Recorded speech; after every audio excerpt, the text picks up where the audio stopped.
गरम करके खा लूं। लगता है अब बहू और आशा को परेशान करना ही पड़ेगा। इस तरह विनोद आशा के पास जाते हैं और उसे उठाते हैं, जिसके बाद आशा अपनी बहू के कमरे में जाकर बाहर खड़ी होकर उसे आवाज देती है। आवाज सुनकर सपना घबरा जाती है। माँ जी तो कभी रात के समय मुझे परेशान नहीं करती, सब ठीक तो है। सपना जल्दी से दरवाजा खोलती है और आशा अपनी बहू से कहती है, बहू मैं समझती हूँ तू परेशान हो जाती है इस तरह रात के 12 बजे लोगों के लिए खाना बनाने पर तू तो जानती ही है तेरे ससुर जी बाहर का नहीं खाते। आज उन्होंने बाहर का कुछ नहीं खाया और तुझे परेशानी ना हो इसीलिए उन्होंने घर आकर भी तुझे कुछ नहीं कहा।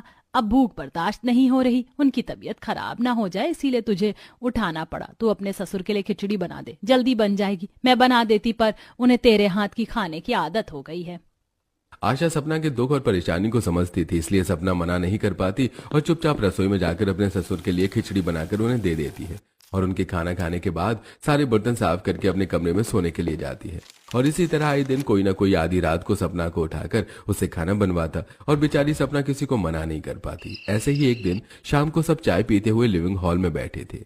ये लो, लड़की वालों की तरफ से जवाब आ चुका है। 2 दिन बाद ही हमें लड़की देखने के लिए जाना पड़ेगा, तो सब तैयार रहना।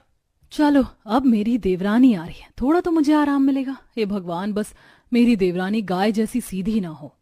राहुल की शादी की बात से सपना को काफी खुशी होती है और वो 2 दिन बाद सभी लोग ट्रेन से पूजा को देखने के लिए उसके घर जाते हैं, जहां आशा और विनोद पूजा का कुछ टेस्ट लेते हैं।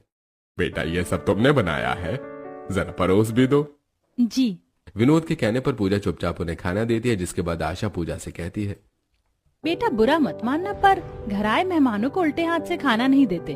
तुम एक काम करो, ये खाना हटा दो और फिर से सबके लिए खाना लगाओ सीधे हाथ से।